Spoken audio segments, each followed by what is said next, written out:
40 years ago, 2.6 million people called the Dallas-Fort Worth region home. Fast forward, and the region currently has over 6.5 million residents.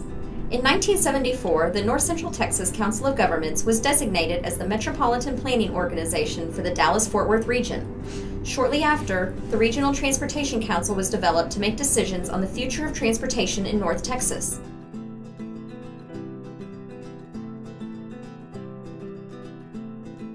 It was a complicated puzzle, but it's one that, again, through the collaboration with all of the folks in the region, all the folks on the RTC, working together, I think we were able to accomplish. I think it had an impact in that, as I say, it put us in a better competitive position with the rest of the state because we are competing for money. And so it gave us more voice, a larger voice in competing for that money. Done a pretty good job or a very good job of joining the 16 counties into one region, into a regional planning system.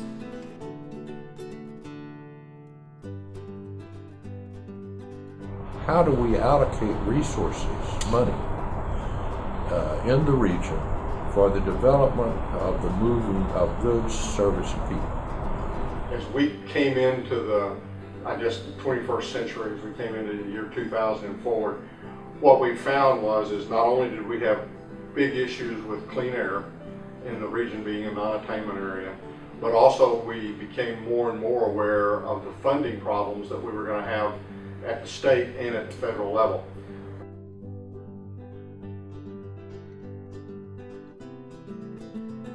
Transportation patterns may change, and if I were just envisioning the most probably outlandish thoughts for today, but may not be outlandish tomorrow, I could see communities formed around work centers where people walk to their work center and maybe even working for different organizations or different companies, they came together at the same place for the work period, which could, and this may sound crazy, but it could completely change the way we view transportation.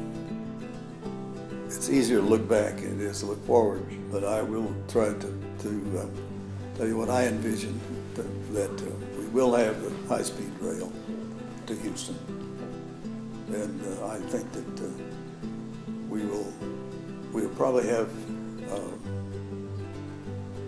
driverless cars in 40 years. I think the challenge is, as I mentioned earlier, that as people move here, we got to keep them moving here. And I believe that the way we do that is thus far, when we've looked at moving folks, we've primarily focused on highways. And I think that in the future, that as we begin to look at how we're going to move people around the marketplace, that we're going to have to broaden that out and begin looking at transit and other forms of transportation.